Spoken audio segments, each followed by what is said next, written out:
Like you see, what happened in the past is that there would be like fuel subsidy. That's a cosmetic way of changing the economy. So people will immediately feel, oh yes, fuel is cheaper. But actually, in the long run, it's going to cost the government. If you look at, they would say you subsidize unga, for example. Yes, that's a quick fix. So it's like putting just Band-Aid on a wound. And it's not, but you're not curing it.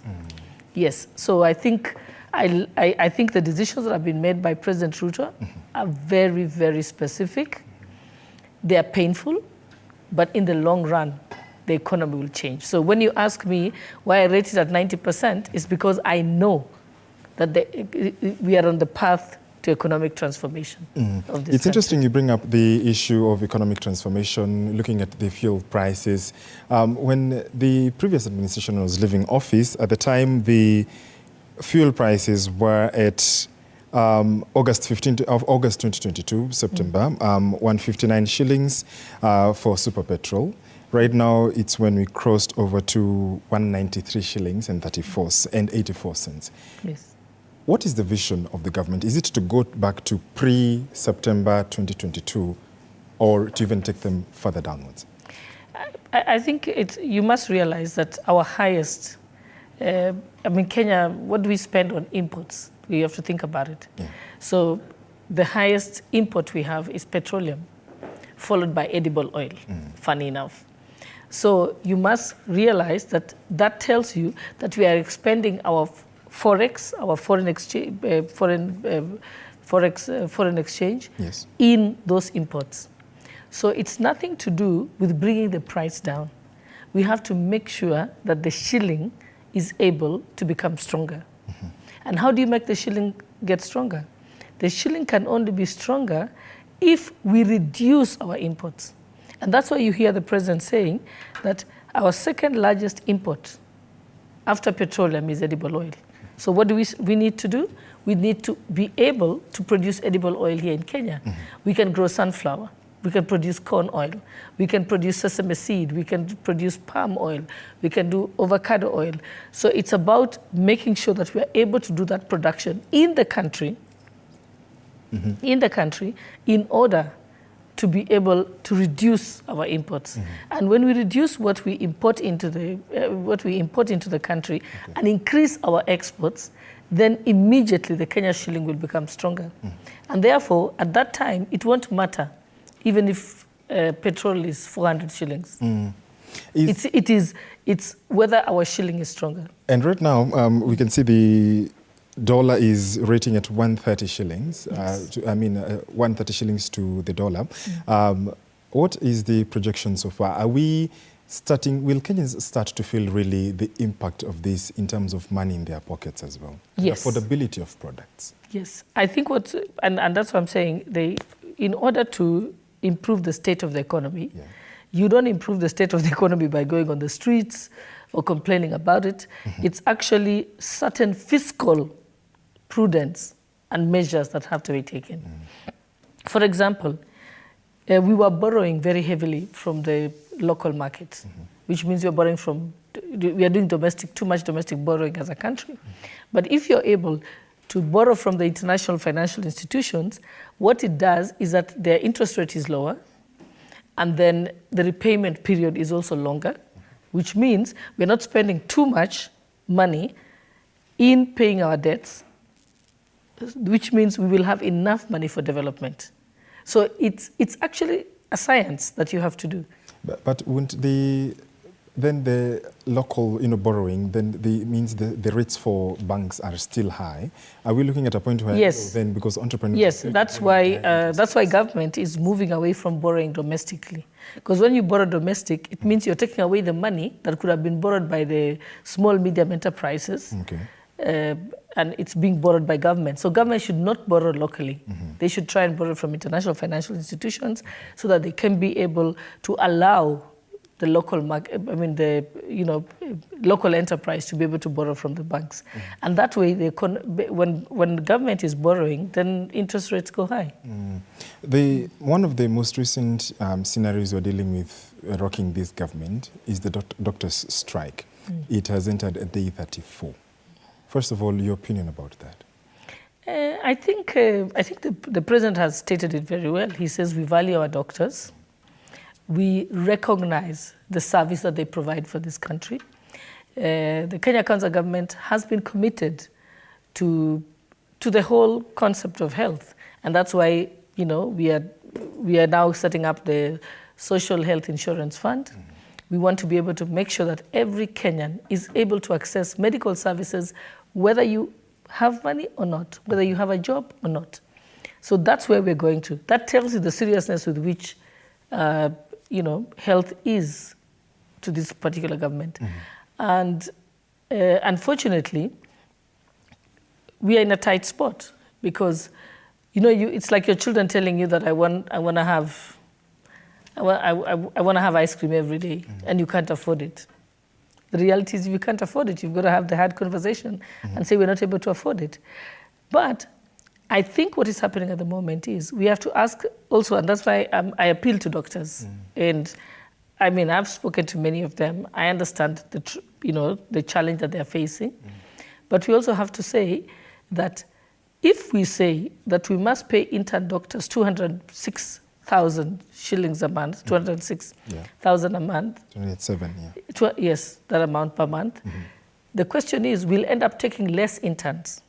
So would you like your child to remain at home without getting the internship?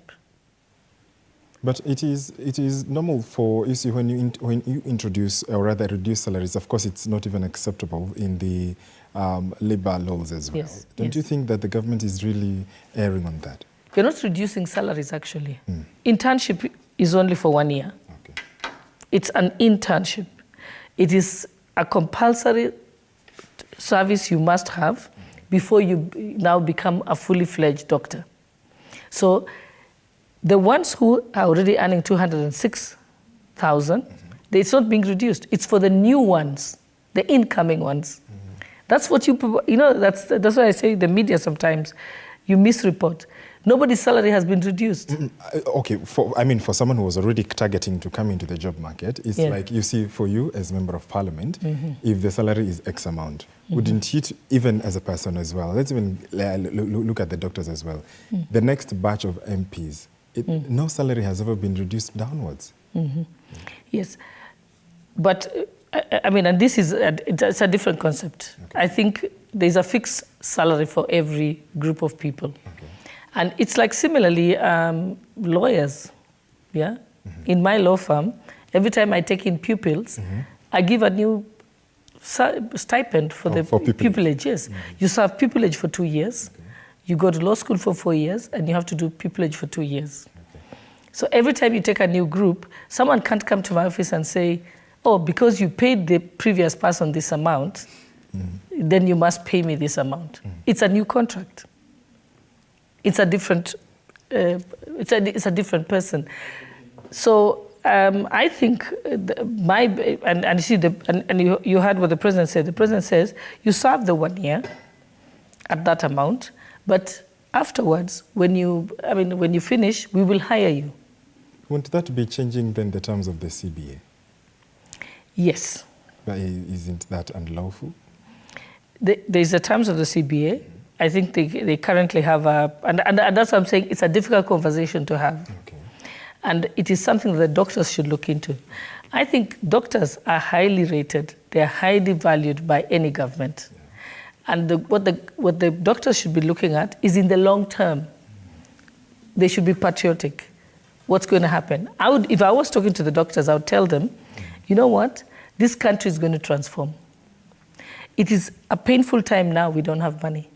But soon, when things improve and the economy improves, the doctors will end up being the best paid doctors in the region. So why don't they persevere with us? Because everybody has been told, let's tighten our belts now and let's make changes. When you look at the current economic situation, the taxes that have been in there from especially from the Finance Bill 2023, do you not think it is quite misplaced to ask the doctors and the people in the various sectors to wait, because at the same time the taxes are not waiting? Yes, and the taxes are just being collected now. you can't talk about what the effect that the taxes have until after 1 year. We'll know in the next financial year how much we have collected. So yes, it calls for patience. You can't say because taxes are being collected today, tomorrow things must change. No, it takes 1 financial year to be able to see the effect. Okay. It may be that even collecting those taxes, we don't know whether we'll make enough money as a country, or whether we'll be able to, we have loans as a country. You remember they said that for every 10 shillings, 6.7 goes to loan repayment. Yes. We have to reduce that as a country. So when that begins to take effect, I don't think anybody is going to argue with paying the doctors better. Yes, but right now, we need to make sure that every doctor who comes out of medical school is able to serve the internship. Because they need to serve the internship for them to be able to be fully fledged doctors. So I think it's also a commitment towards making sure that they all get trained. And what the other, and if you look at, I've listened to the issues by the doctors, the doctor interns. What happens, unfortunately, in this country is that the interns are the first line of defense. They're the ones who, are running the hospitals, literally. Yes. The senior doctors are doing consultancies in private hospitals and leaving the young people to be the ones running the hospital. So actually, when you look at the challenges facing our intern doctors, I would say it's the long working hours. They're working beyond the required 40 hours, as per the labor laws. They are putting in more hours than the consultant doctors. So the conversation we should be having is that we need to make their conditions of work easier. It's not the 70,000 or the 206, because no amount of money can improve the quality of your life if you're working long hours. So the issue is they need to be recognized. And they have legitimate concerns. They've raised the issue of that they need to have a risk allowance or have medical cover and so on. So those are the conversations we should be having. Okay. Yes, but having a standoff and going on the street and not going to reporting on duty is just creating bad blood. You say if you were to speak to the doctors, you'd address it in the way that you've articulated. Yes. Are you dissatisfied with how the issue is being handled by the ministry, by the government? I was a bit disappointed when you start seeing the doctors, being sort of almost operating as if they are an opposition party. When you have politicians coming to picket with you, you're almost taking a political position as opposed to taking the issues. And I think, I would, if I were them, I would start negotiating with the government and agree that going forward, these are the challenges we face as intern doctors, these are the challenges we face as doctors, and this is where we'd like it to go. Because having a standoff does not solve any problem at all.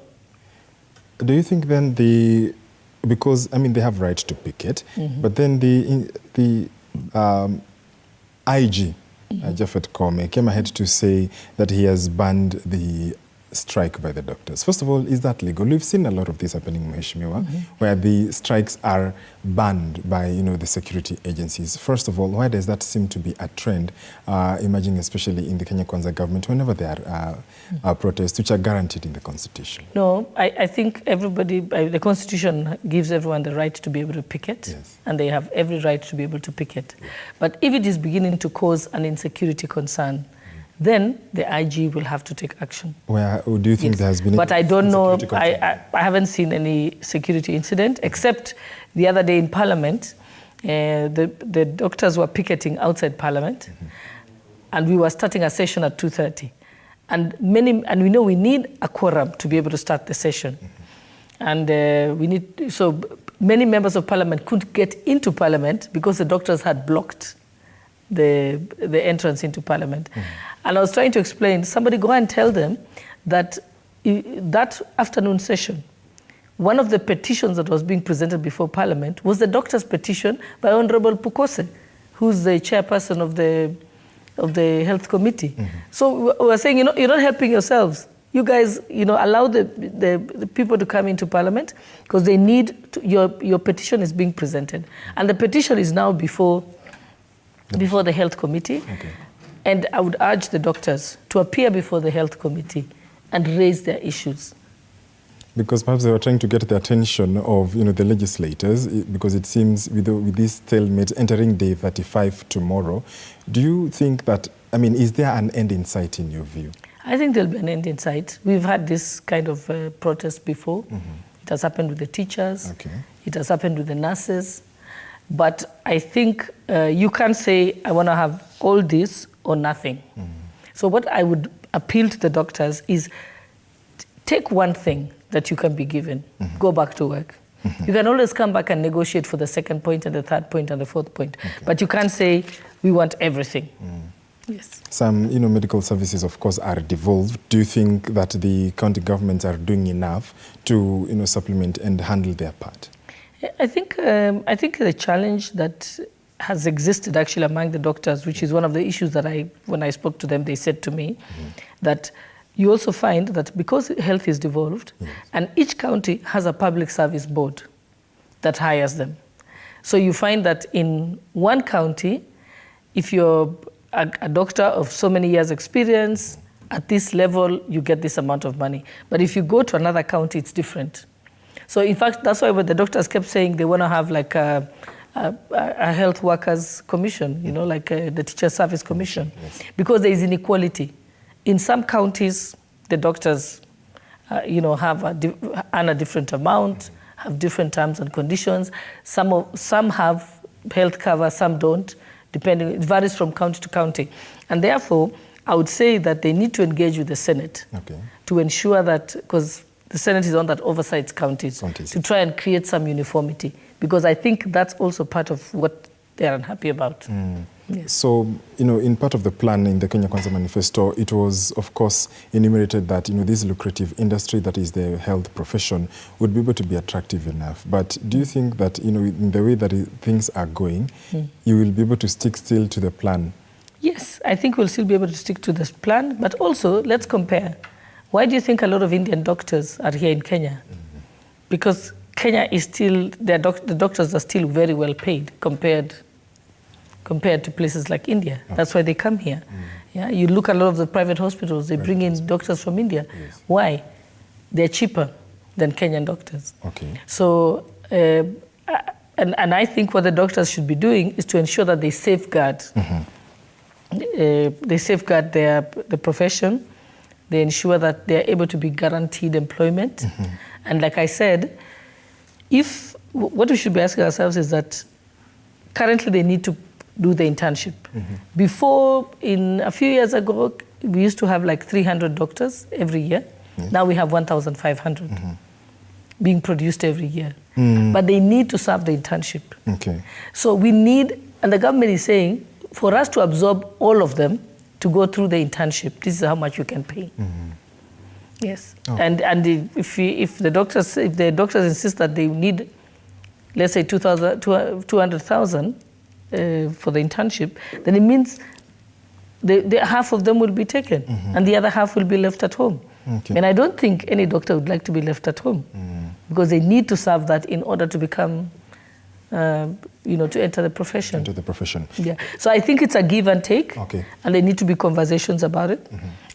I would appeal to the doctors. They've made their point. I mean, everyone has had them loud and clear. They don't need to go on with the strike. I think they just need now to say, we've made the point, everybody understands, and we should now go back to work. I'm sure they will be reacting to your comments. We'll be waiting to see what they have to say. And I mean, I appreciate the doctors. I appreciate the intern doctors. When I have medical camps in Uasin Gishu County, I actually use the students from Moi Teaching and Referral, from Moi University. Yeah, the students are the ones who do the triage. They come and support the medical camp. They're extremely hardworking. They're amazing. And in fact, most of the time, the students, when they see people at the triage, they usually resolve all the issues before they even see the doctor. So yes, we recognize them, we salute them. They are amazing people. And I always tell myself that doctors are next to God because, you know, you think of the much of sacrifice they give, you know, being called at night, you know, going to work, doing many long hours and so on, and the sacrifice. We understand that. But like I said, they should be looking at development of the medical profession in the long run. Okay. They rather negotiate now, but for the future. Not necessarily that I want it now and here. Yes. So looking at the other perspective of health, you mentioned the Social Health Insurance Fund, and I'd like to read a tweet from a post from Gathoni Moshomba, the Githunguri Member of Parliament. She said, Linda Mama medical cover for maternity care service is currently inactive and NHIF is not accepted in private facilities, yet we are still paying for it. The SHIF will be activated in July. Yes. But Linda Mama, according also to reports that you have seen, is inactive. What's the stalemate? I mean, No, because what's happening is they've collapsed all those services. Okay. I think there's the education one, the one for students, then Linda Mama and so on is coming under the new program. Okay. So yes, it's a transition process. Yes. And in transition, some things will give way. Yes. But there is the issue of village midwives and other health service providers, such as this Linda Mama. Don't you think that perhaps it was misplaced to hold it for a while? Okay, I don't have the details of the transition process, but I do know that there is a transition process that is going on. Okay. So yes, I understand that if there are challenges, it must be because there is a transition going on. All right. Yes. So looking at... And unfortunately, there is a transition. It's like when one government moves to the next government, there'll be, challenges with the services, being given to, wananchi and everything, yes. Okay. Another aspect, Thorny issue we've seen is the fake fertilizer scandal. Yes. As of course someone who, we've seen over the years we've advocated for farmers' rights as well. Do you think... I'm a farmer. Yeah, and you're also a farmer. Do you think that perhaps this fake fertilizer scandal has been addressed in the manner that it ought to be dealt with? Yes, I think the best thing that happened was for it to be known that there was fake fertilizer. Okay. Because if people hadn't raised concerns, if people hadn't spoken out, if farmers hadn't questioned this, if the media had not covered it, probably we would not know that there was fake fertilizer. Okay. And farmers would be paying for it. So I think the biggest step was it became known. And that's what you must appreciate about the Kenyan public. They're very vocal. Our media is very independent, and they raised this issue. Okay. I'm glad now it's been agreed that there was fake fertilizer in the market. Yeah, okay. It has been zeroed in to know which companies were the ones that were selling the fake fertilizer. They are being removed from the market. The public is very aware now, and people are being told, look at your fertilizer, report to the National Cereals and Produce Board. The employees at the Kenya Bureau of Standards, 8 of them have been charged. And I think another 30 or so are under investigation. That is a good place to be. And I think next time, anybody who works with the Kenya Bureau of Standards will think twice about giving out stamps of approval when the product is not good enough. So I think a clear message has been sent. Of course, I would have advocated for, I was told that the 8 have been interdicted. Yes, I wish they had been summarily dismissed. Yes, as opposed to being interdicted, just so that people know there are consequences. This government has likened itself or is borrowing leaf from the Kibaki administration. And back then we would see, leaders, those appointed in high office, taking responsibility. Do you think that the approach that is being taken right now is one that is even, let's call it as it is, seeming to inspire confidence in the manner in which such scandals and such scenarios have been handled? On this one, I tell people, you can't blame the Minister of Agriculture. The Minister of Agriculture, even if you showed him fake fertilizer, he can't know which one is fake and which one is real. The buck stops with the Kenya Bureau of Standards. The Kenya Bureau of Standards are the ones who are in charge of the quality infrastructure of this country. Whether it is rice, whether it is edible oil, whether it is milk, anything, it stops with Kenya Bureau of Standards. So on this case, many people have been saying, oh, the minister should resign. But it should be the Kenya Bureau of Standards. So if anybody has to resign, it has to be the CEO of Kenya Bureau of Standards, because we rely on them. The reason why I can't give approval for any product is because I don't have the knowledge, the science, or the equipment to do the testing. We left it with Kenya Bureau of Standards. So we were relying on Kenya Bureau of Standards to ensure that everything that we have in the shops, in anything, including your telephone and everything, they're the ones who tell us whether it's good quality or whether it's counterfeit. So I think the buck has to stop with Kenya Bureau of Standards. Yes. And not the ministry at all? The ministry relies on Kenya Bureau of Standards. Yes. Even today, when I buy this pen, I'm relying on Kenya Bureau of Standards to tell me that the pen is okay and not counterfeit. All of us rely on Kenya Bureau of Standards. So let us start with the Kenya Bureau of Standards. Unless you can show that the minister was aware of it and was complacent, then he should take responsibility. If not, we start with Kenya Bureau of Standards. So with Kenya Bureau of Standards. Mheshimiwa, you were chairperson on the floor of the House when the motion to deploy police to the Republic of Haiti was brought to the floor of the House. Were you satisfied in the manner in which you handled the debate and how it ended up being approved by the National Assembly? This is how Parliament works. Parliament, everybody's given a chance to be able to debate or raise issues and give their views. And the standard usually is that when you're moderating any debate, when I'm sitting as speaker, you will always notice I will give this side of the floor of the House to speak, then I will give the opposition, so you always alternate. Then you'll balance regional balance, you'll balance gender issues, just make sure that some women have spoken and so on. They speak to it. And then after that, you just have to put the question. Yes, and so the majority will have their way, but the minority will have their say. Yes. So unfortunately, just the fact that there are 2 or 3 people who are opposing it doesn't make it an illegality. Yes. We go by numbers. We go by numbers. Looking at the modalities and the concerns that have been raised, don't you think it's an going against the Constitution to be able to deploy police to Haiti, and the concerns, of course, that have been raised by the opposition side? I'm sure you've heard and listened to what they have had to say.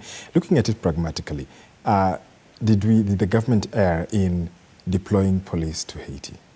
Okay, first of all, you must realize, and that's what I'm saying, if you're opposing it, give us a section of the law that says that it's illegal, or that it's not been done in the right manner. Question it using an exact point. Kenya is part of an international community. We are members of the UN. Kenya, our law allows that we can deploy our police officers or our forces to go to various regions where we have a reciprocal arrangement, and that has been the case. And it's not the first time that Kenya has sent peacekeeping troops. We've done it in Somalia, we've done it in DRC Congo, we've done it in which other country? Yeah, we've done it in several countries. So this is not the first time. It's not the first time. Yes. So on that one, the police should be deployed to Haiti? Yes, unless other circumstances change.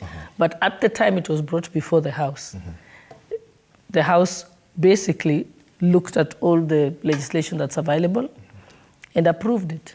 Owing to the powerhouses that we've seen, withdraw themselves from this treaty, isn't it? Because we've seen also members of the police service and their families raising concerns about this. We've seen the US withdraw its diplomatic corps, members of staff. Is it still safe, in your opinion, as member of Parliament, to still proceed with this motive? I think you're asking me a question that's way above my pay grade. Okay.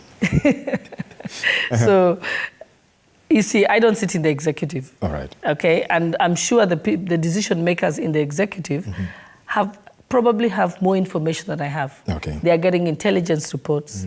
They are getting UN Security Council reports, which I don't have access to. Yes, so I think that, you probably need to invite the Minister of Interior. Please, if you see him asking that you're looking for him. Yes, he'll be able to answer, because when they are making a decision on the table, yeah, I would be speculating, but I'm sure they have more information than I have. So as to whether it's safe or not safe, they have reports that I don't have access to. Oh, okay. You've followed the approvals of the nominees to ambassadorial positions and heads of high commissions in the country to other republics. What do you make of some of the caliber of the nominees? Is it really inspiring confidence looking at the international landscape at such a moment for Kenya? Yeah, traditionally, in all countries, you will always have in the foreign service, you will have people who are political appointees, and you will have people who are career diplomats. Okay. And I think in this time, in the choices, you'll see that there is a larger number of career diplomats than political appointees. And that's the way, in fact, usually you'll hear when the US ambassador is sent here, they'll say, oh, that's a career diplomat. No, that's a political appointee. That's the reality in every appointments of people in the foreign service. But also remember that in the foreign service, it's not just the ambassador you look at. They have serious professionals who do the job. Yes, it's like when you are appointed as a minister, the people who support the minister are actually the professionals. They are technicians who exist. It's just the way, as a member of parliament, we have serious professionals in parliament. We have some of the best economists supporting us in the budget office. So when you hear Parliament is passing the budget, they're not relying on my knowledge as a member of Parliament. We have professionals who do it. When you look at the Justice and Legal Affairs Committee, they have some of the best lawyers. For any of the positions in Parliament, yes. So similarly, the Foreign Service have technicians who have mastered that and support the ambassador. So you don't look at the ambassador, you look at who is supporting the ambassador. Yeah. But Mheshimiwa, when someone cannot articulate or define what GDP is to the appointing committee, do you think that perhaps on that one, there needs to be perhaps, a rethinking of the decision? I mean, you'd expect that some of those things are common knowledge, and everybody should know it. But not everybody reads up and understands those kind of things. Like if you ask me a question on health, I probably won't be able to answer you because I'm not a doctor. But if you ask me something legal, I will be able to answer it. Yes. Do you think that one should have experience in the diplomatic corps if they were to take up such a position? In fact, what usually happens is, what you don't realize is when the ambassadors are appointed, you are actually sent for 3 months to the Foreign Service Institute. Did you know that?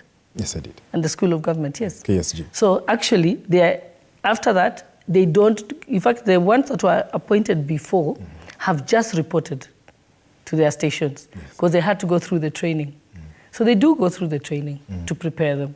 It's just the way when I become a member of Parliament, we are taken through an induction and trained. So as good a lawyer as I am, I didn't understand many things that happened in Parliament. I also had to learn. Yeah. How has it been, especially for you being Deputy Speaker? Is it a rough ride for you, or do you enjoy the tide? I enjoy it. You enjoy it? Yes, I enjoy it, but I had to learn. I mean, I keep on asking, standing order number, what is that, and getting used to it. So. Yes. So I think after doing the 5 years before, I now sort of get a grip of it. But I can't say that I understood the workings of Parliament when I first joined Parliament. In fact, the current clerk of the National Assembly, I remember my friend Justice Njoki Ndungu, when I joined Parliament, she tells me, you better talk to Njoroge. He's the professor of understanding what happens in Parliament. And I immediately reached out to him when I joined Parliament, and he taught me the ropes of what goes on. I said, so how do we do this, and how do I get this, and so on. And also Honorable Pukose, member for Endebes.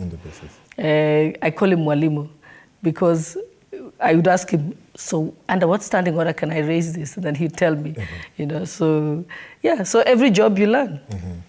Brilliant. Shall we see, I mean, you served in the judiciary and you had quite some opinions regarding the stalemate we were seeing between the judiciary and the executive. Do you foresee that perhaps the solution that was arrived at following the meetings between the arms of government will sort of reduce a precipitation of such in the future? Yes, I think what needs to happen, and the judiciary over the years always have what they call the colloquiums, and they have trainings and meetings and so on. I think some of the challenges that we were seeing between the government policy position and the judiciary was just a question of a bit of ignorance, because sometimes we need to engage in seminars and explain. For example, probably if you're a judge and you're reading the law very strictly, you're correct in doing a very strict interpretation of the law. But then with a bit of more training and exposure, then you will realize something. For example, just for the judges to know that Malaysia has done it, Singapore has done it. Affordable housing is in the US, social housing, the US, the UK, all countries have it. And the only way that you can actually begin to develop affordable housing is by making sure that the population is able to pay for it. So I think sometimes you find that the political thinking and the plans of the executive, because the executive has studied what other countries have done, how do they achieve it, and so on. But the judges are probably just doing a strict interpretation of the law. Yeah. So I think we were not doing enough conversations. Do you think that perhaps such dialogue techniques would be roped into the doctors' strike as you were talking about earlier? Yes. Okay. Then the public service has said it will reduce, because of the cost of public service in the country, it will reduce to 35%. Then where does that leave the 77% of youth in the country and those who aspire to join public service in this country? No, I think what needs to happen is we need to encourage young people to become self-employed. The public service should not be the only place you're thinking of joining. And that's why when we talk about the tech jobs that are available, the digital jobs that are available, yes, we need to encourage them. That's what we're saying is let's have a conversation with the young people and tell them you can become self-employed. And if you asked me today, I would tell myself, I wish I had known in the when I was younger that I could actually be self-employed. Is the environment conducive enough to encourage self-employment? Yes. As it stands? Yes, it is. Just let's even think about just farming alone. A lot of young people think that farming is a bad job. It's for the people who have failed in school and so on. But that's not the reality. That's not the truth. The truth is the next big thing that is coming, apart from digital jobs, is actually food production. Okay. So, like I told you, our second highest import into the country is edible oil. Imagine if young people at the coast, for example, you tell yourself, we're going to set up a cottage industry and we're going to produce palm oil. We're going to produce all the products that you see in the shops, where we are producing, avocado oil being used for, for hair products and things like that. We can do that. We are being narrow-minded. Why are we becoming a country that we are importing things that we can produce? So we need to inculcate in young people that you can be self-employed, that you can get into the production industry. Why are we importing cheese? We can produce cheese. Yes. So we need to start thinking outside the box and encouraging young people not only to think about being employed. And if you told me today, I would tell you, I wish I had known. Because when I grew up, I was told that you finish school and then you get employed. I could have been self-employed. So now I encourage every young person. I said, there's no need to be self-employed. I mean, there's no need to be employed. think of it, sometimes you find somebody saying, oh, let me just do the job. How much are you earning? 20,000 shillings a month or 100,000 shillings a month? But imagine if you went to do, other business, you'll probably make that much in a day. In a day. Yes. Because, so it's a thinking in our mind that I must be employed. So because the other thing is, for this government that said it is more about creating jobs, we've also seen, the encouragement of seeking jobs in other countries in terms of exporting labor. Is that a little bit of breaking point, especially on the promise of creation of jobs in the country? It has to be done in different ways. Okay. One, we create jobs by making sure that we start manufacturing and producing a lot of the things that we import. Because when you import something, you're actually hiring people from other countries. That's what you're doing, actually. You're creating jobs for them. We're not creating jobs for ourselves. So that's one. The other way also to do it is we have a brilliant workforce. We have highly educated people, and we have shortage of labor in other countries. So we can export that labor. I think the president has signed up with a lot of countries, with the Silicon Valley, so the jobs can be brought here to Kenya. You have to make a deliberate effort. If you look at the Philippines, the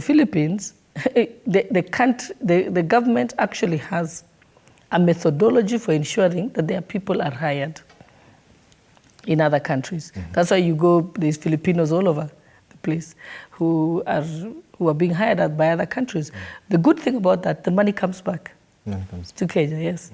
I remember the other day somebody said to me they were being offered as an athlete to go and run for Qatar.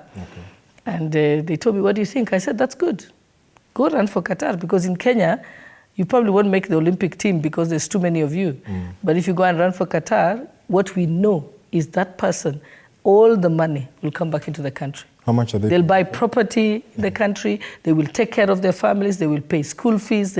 So the money all comes back to Kenya. How much are they being offered? A lot of money. A lot of money. And I said to them, you know what, go for it. Okay, so... I said, you'll always be a Kenyan citizen, it doesn't matter. Okay. The banditry in the North Rift has also been an issue, a thorny issue especially. We did see the president meet with the heads of security organs in the country in Uasin Gishu. Looking at that specific thorn in the flesh in the North, what should be the solution to this? This again, I'm not from that particular region. Yes. But speaking to members of parliament who come from those regions, they were just explaining that a lot of it has got to do, the banditry thrives because of the lack of development in those areas. So they were saying, if you have roads network, if you have schools, if you ensure that, you just bring development into the area. Because banditry thrives because there's people available to undertake these activities because there are no schools. I was being told that Tiati constituency is the size of Elgeyo Marakwet County. A constituency the size of Elgeyo Marakwet County. It only has 60 schools. I think Elgeyo Marakwet has more than 600 schools. So it tells you what other activity is there if people are not going to school. So that's why they're able to recruit these young people to be able to go there. And then remember that you could, the bandits could travel for kilometers without being intercepted by anybody because there's no one there. So it's having the roads network. I heard that they're going to put the army to have settlements there, provide food at the school so that you encourage more people to be able to go to school, then the banditry won't thrive. It's thriving now because you have huge tracts of land with nobody and completely unmanned. Okay. Yes. So, Mheshimiwa, we usually, our SMS line is open as well as our call. Yes. And we have Linda who is calling in from Vihiga County, to be specific. Good evening, Linda. Thank you so much for calling in live. Where are you watching us, or rather, what's your question or comment regarding Linda from Vihiga? What's your question to Mheshimiwa, or comment? Hello, TV47. Hello, Linda. How are you? I'm good. I'm Linda from Vihiga. Yes. Just a big fan from Mheshimiwa. Ni mama yetu, tunampenda sana sana. Asante.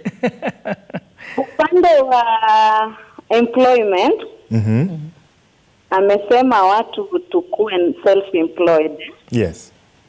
Which is not bad. But sasa vijana wengi wanakosa mtaji, yani wanakosa capital. Sasa sijui mheshimiwa mama yetu, Madam Deputy Speaker, una mpango gani kuhusu hilo swali? Asante sana. Endelea. Kwanza mimi hapa hata kama naweza nisaidia na 20k, naweza sikia vizuri sana nianzishe biashara ya mtumba. Yeah. Mtaji, capital ndio inasumbua vijana wetu. Okay. But tunampenda sana, ni mama yetu. Mimi ni big fan wake sana, big fan sana. Okay. Okay, thank you so much for TV47. Asante sana, Mheshimiwa. You had a question, your response to that. Yes, I think I agree. The biggest challenge facing people who want to start business is capital. But then that's why you have the Hustler Fund, for example. But how much is being offered, if you're being honest? People are not patient.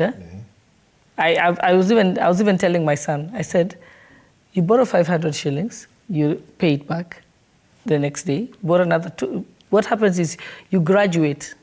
And so we had stories about people who initially borrowed 1,000 shillings, then they paid it back, and they borrowed 2,000 and so on. And eventually they were able to borrow up to, quite tens of thousands.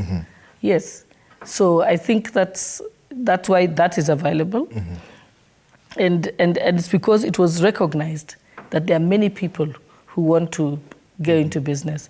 So if you listen to, in fact, what I'll tell you is, Linda, I think you should go Google people, Hustler Fund stories, and they'll tell you that how they started very small, borrowed a little money, eventually they were able to borrow a lot of money. I mean, they graduated. So every time you pay it back, you get points, which means you're able to borrow more and more and more at each time. And I think that's a good thing. The women representatives also, we have a fund, the National Government Affirmative Action Fund, which is not a loan, it's actually a grant. And I see many women coming together, and then they are able to borrow the money, set up some business, and then be able to proceed to go on. So I think it's about determination. Okay. Yes. Brilliant. Thank you so much. That's all you have to say regarding that question? Yes. Okay, so asante sana. We are due for a short break. When we come back, we still have Mheshimiwa Gladys Boss, Deputy Speaker in the National Assembly, as well as Woman Representative Wasin Gishu County. Keep your questions, your feedback coming. Our SMS lines are open, as well as our call-in number. Call-in live will be able to front your question to Mheshimiwa. Do stay with us. We're back in a few minutes.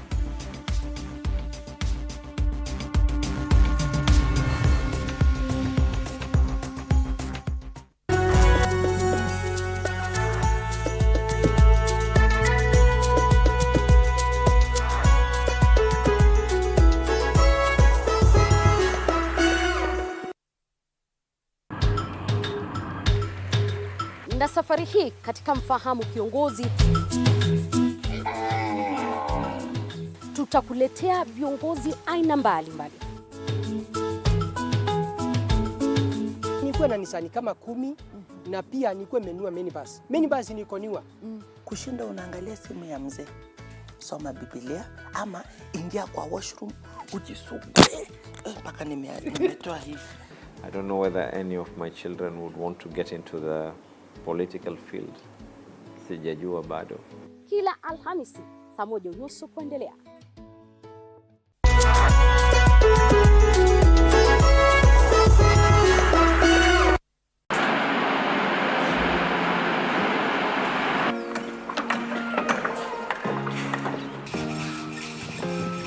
Join progress on a journey through the concrete jungles and rising skylines, where every beam, every nail tells a story of progress and vision. In every aspect of life, you know, you have to look at several dynamics. From groundbreaking, Nowadays with the tech, you can check on different websites or you check online and you can see some inspiration. So at least that one would be a direction already.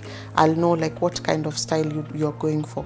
to finishing touches, witness the dedication of the hard-working teams who bring these ambitious dreams to reality. The Realtor, Tuesdays at 6:30 p.m.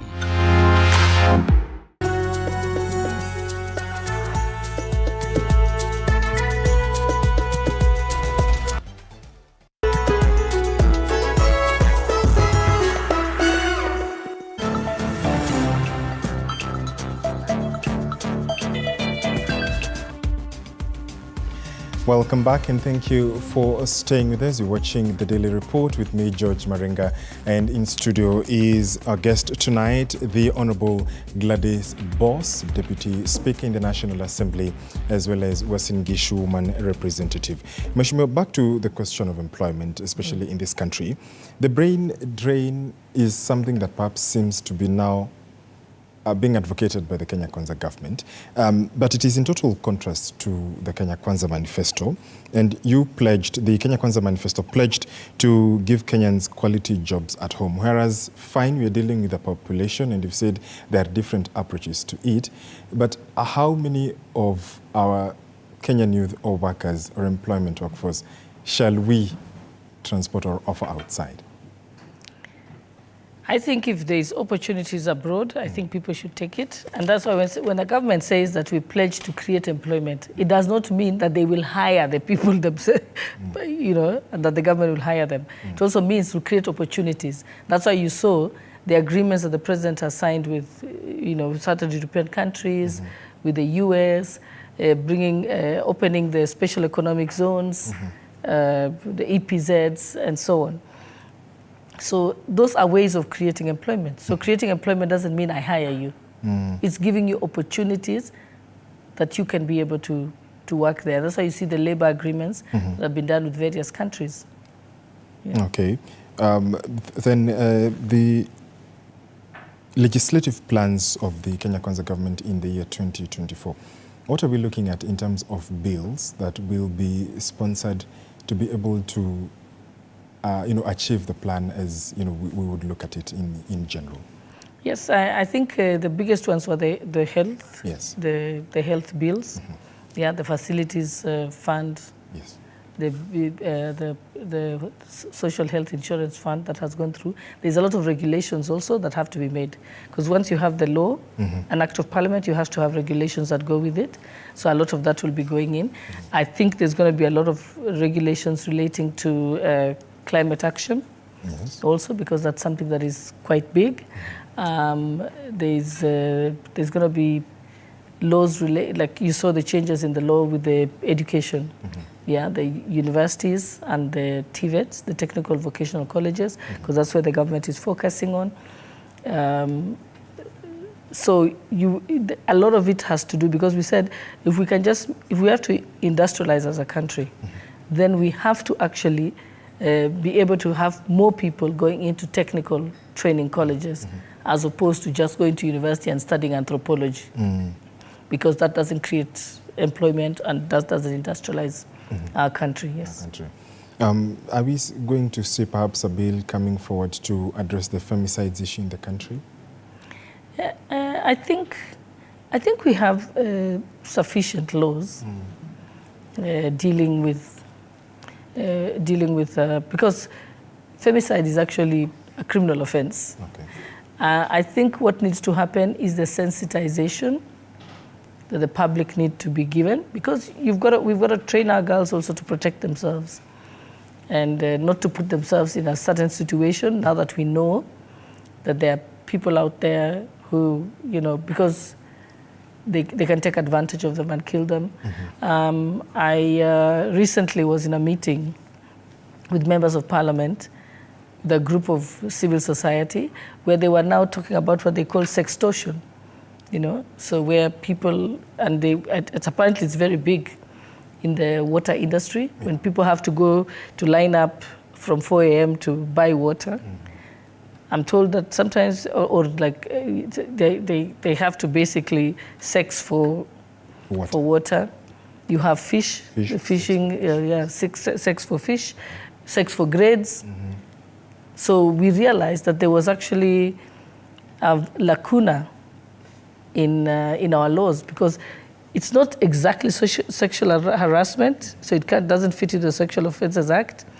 And now the members of parliament want that defined. Yes, it's being led by Honorable Esther Passaris and Honorable Beatrice Elachi. And I was quite impressed that they're looking into that to make sure that we actually be able to define it and make an amendment to our penal code, because our penal code doesn't cover that. Okay. We've seen today there will be a reduction of 13% in the cost of electricity. This has, of course, been something that, of course, has raised concerns if you look at Kenyans and the cost of powering the country.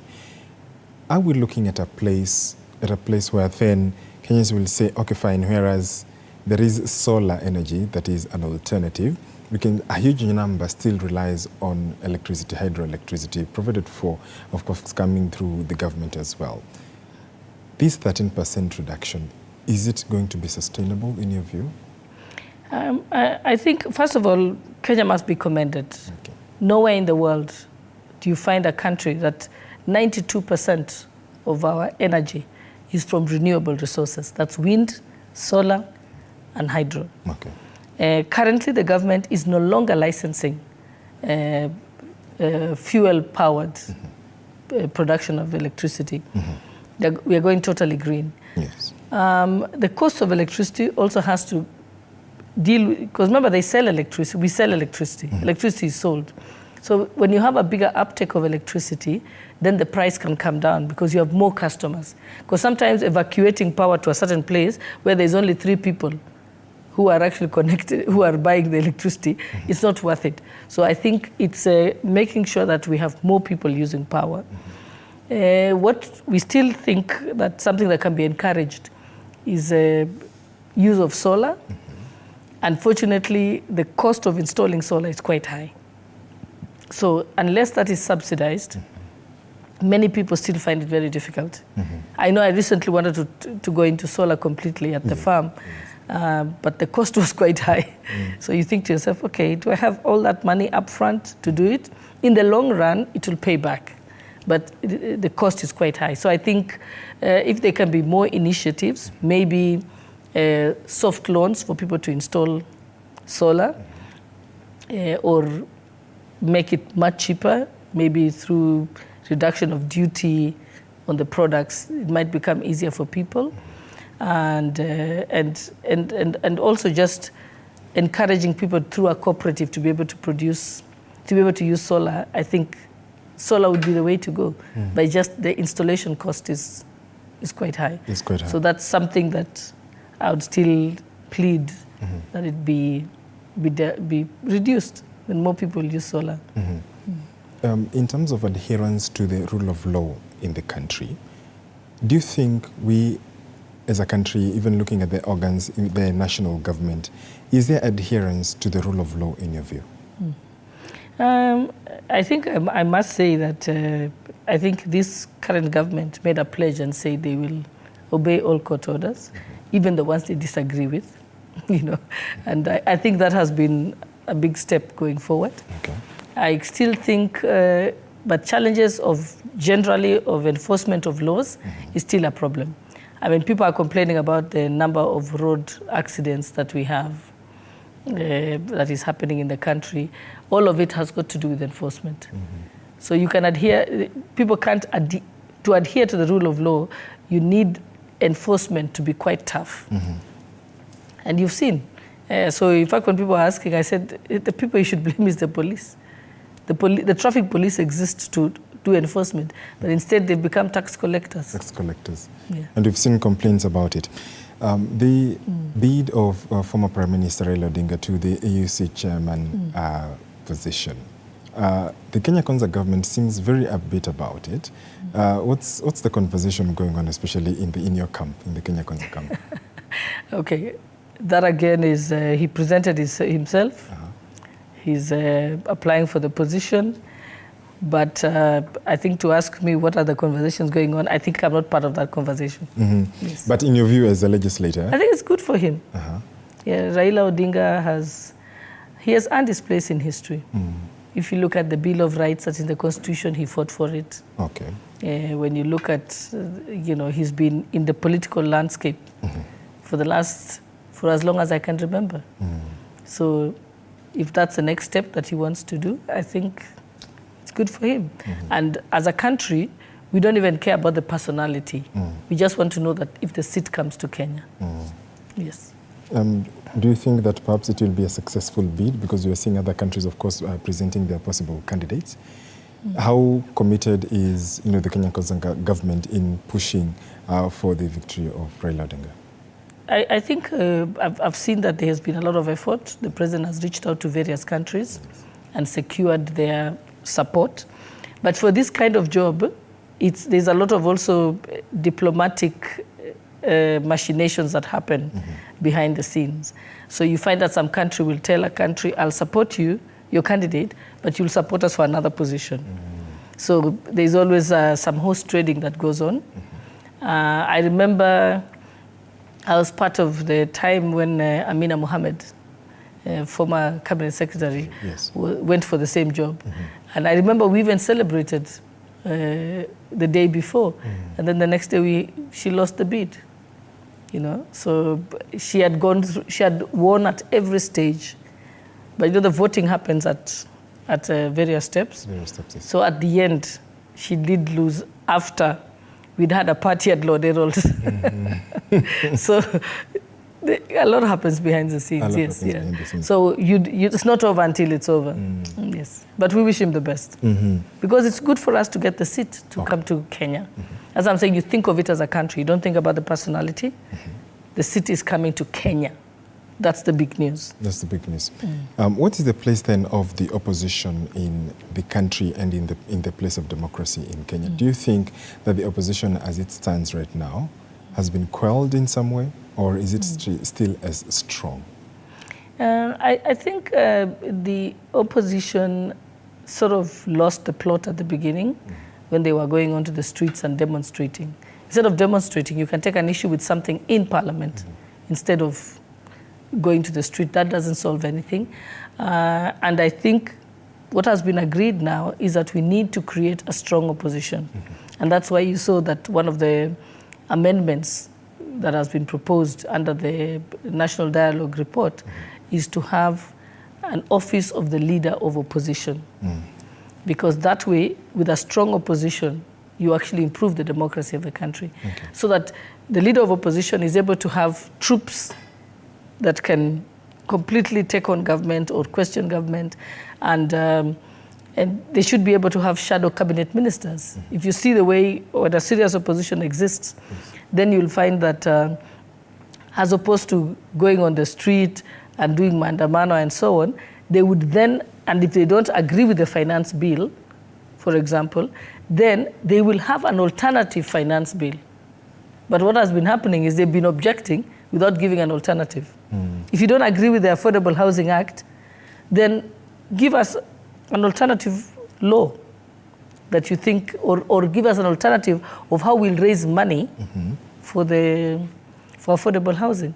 So just opposing for the sake of opposing is not the way an opposition should work. They should give an alternative. So they never even gave, they were not giving alternatives. So we're hoping that with a strengthened leader of opposition office, then we will have much better quality checks and balances on the government. The opposition side in the National Assembly, colleagues from the National Assembly have claimed that the Kenya Kwanza government is not very receptive to opposition ideas. What's your take on that? No, it's not about being receptive. Of course, if I'm a government and I want a certain position, I will fight for my position. It is you as the opposition to go against it. I'll give you an example. When the finance bill came to the floor of the House. Yes. I remember there was a part where actually I think the chairperson was proposing a reduction of some of the taxes. But the opposition, because it was being floated by the chairperson of the committee, who is seen to be from the government side, they voted against it. And I remember asking them, do you realize that you're voting for I think we were moving it was, what was it again? It was something that was moving from 15% to 5% or something. No, they voted to leave. I said, do you realize you're going to leave it at 15%? And you're saying you want to reduce. So you see, that was opposing for the sake of opposing. It had nothing to do with what they were saying on the street, telling people want to reduce some of the taxes, yes. Okay. Yeah, so I think a strengthened opposition is good, because then they can have a fully fledged office, they can have researchers, they can have economists who can advise, and they can be a more robust opposition. Yeah, we've got Chris calling in from Matungulu. Chris, good evening. Thank you for calling. What's your question or feedback regarding the show? Hello. Hello, yes. If you could reduce the volume of your TV, please. Let me do that. Come again?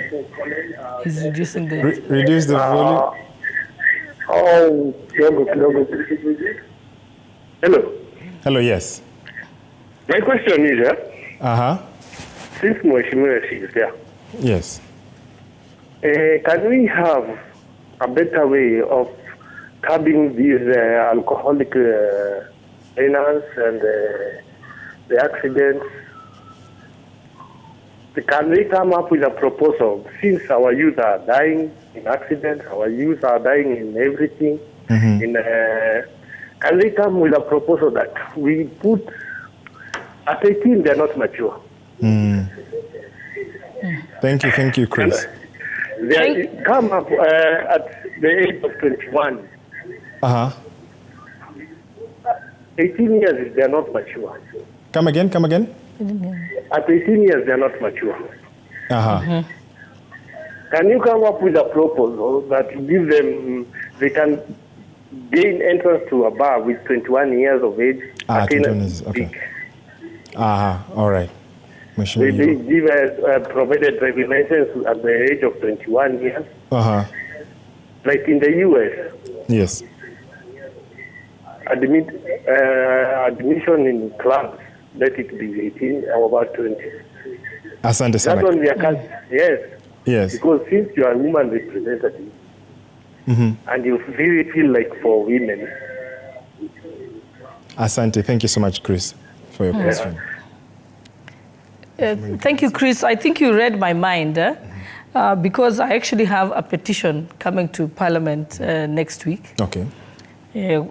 My petition is to ensure that in order to deal with the illicit alcohol, the biggest challenge we have is that ethanol, which is used to make these illicit brews, is cheaply available. People can buy ethanol in jerry cans. They're importing, it's coming in freely from Uganda, from Tanzania.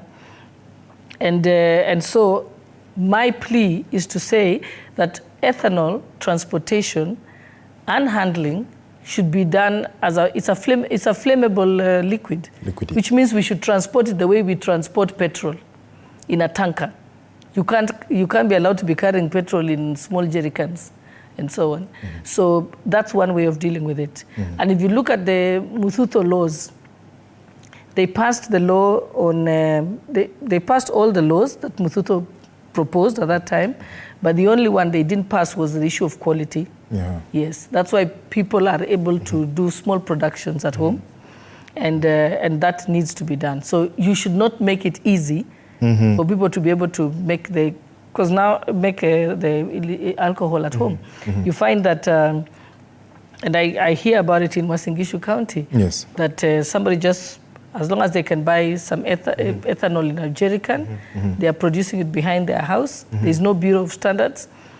Sometimes, it's 80% alcohol instead of, and yet you want to limit it to a certain percentage. So nobody ever checks it, and that's why you find people going blind. people dying, and so on. So yes, there is more that can be done. So so it's the dealing with ethanol. Ethanol, yeah. Is one way. Another way also is to ensure that there is more law enforcement. I can tell you for free, every illicit alcohol den, the police know about it, the chief knows about it, they are just paid every day. They go and collect their taxes from those people. So it's not that they don't know, they know. So we also have a problem with the police. I know that in Uasin Gishu County, there's one woman in a place called Munyaka who produces this illicit alcohol. She has been charged 13 times.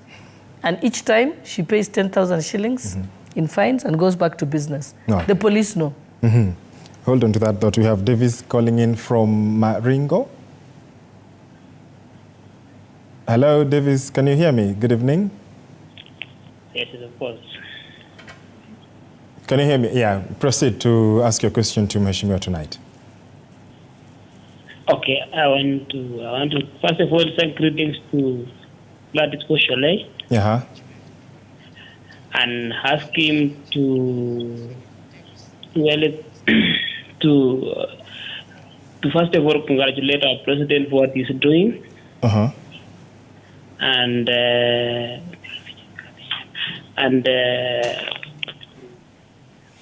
the discussion you are doing is very iko-sawa. Na mwambie Gladys tu achukue namba yangu na mimi nataka kazi, mimi mtu stima. I think that's a conversation Mheshimiwa will be able to pick up offline. Uko na swali lingine regarding how the Kenya Kwanza government has fared? Yes, the Kenya Kwanza government has done well. Even today I was reading about dailies. Yes. And they have done very well. Even our president has reduced fuel prices, sugar prices. They are doing well. We thank God for our prayer. We are praying for our nation. Okay. Yeah. So tell Gladys to take my number. I'm an electrician. Okay, thank you, Davis, for calling. Thank you so much. Mheshimiwa, a lot. There was also another request earlier on. I don't know how you'll deal with it. But anyway, to sum up He's asking for a date live on TV. Yes. Quite interesting. Looking at the future, indeed, there is appreciation. You're hearing from the call-ins, from the comments as well, regarding the reduction of fuel prices. However, Kenyans are still looking forward to seeing going lower to where previously, where this government picked up. I want you to speak to Kenyans. Perhaps you can look into that camera. And, looking at the future, what do you see in terms of administration, in terms of the economy, and all aspects that the Kenya Kwanza enumerated in the plan? I think I am one optimistic person. I have no doubt that Kenya will transform economically, that this country is going places. And I tell people, if William Ruto doesn't do it, no one else will. And I've seen him. He's deliberate. He has a plan. He's documented it. Even the time when he was, during the campaign time, people thought that he was just going on the road and campaigning. But there was teams writing down what he will do. So even before he was elected, he was planning on exactly what he wants to change in this country. All the things that he's implementing now, he conceptualized. And for me, I respect that, because he wasn't just asking to be president. I was in that team and I saw him. He had, the David Dees and the Agustin Cheriot and all those people sitting every day thinking. People like the current cabinet secretary for the National Treasury, thinking through what do we need to change our country. He thought about it long before he was elected.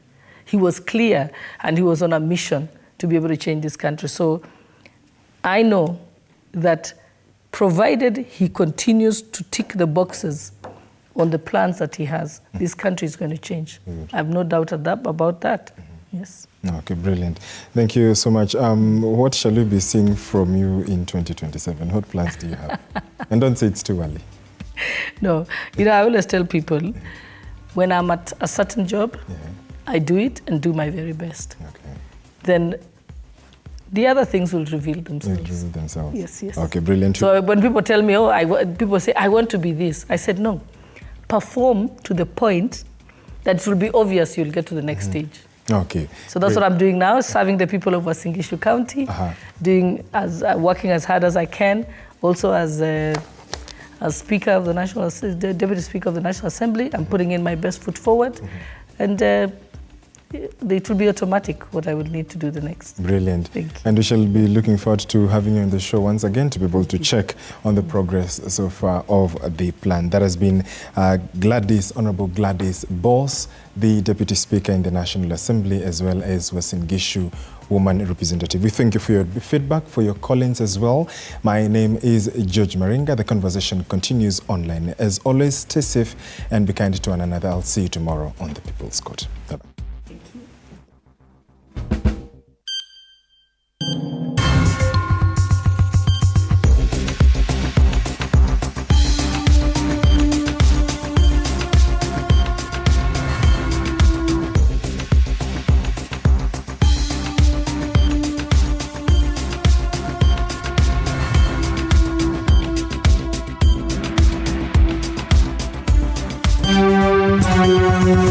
you.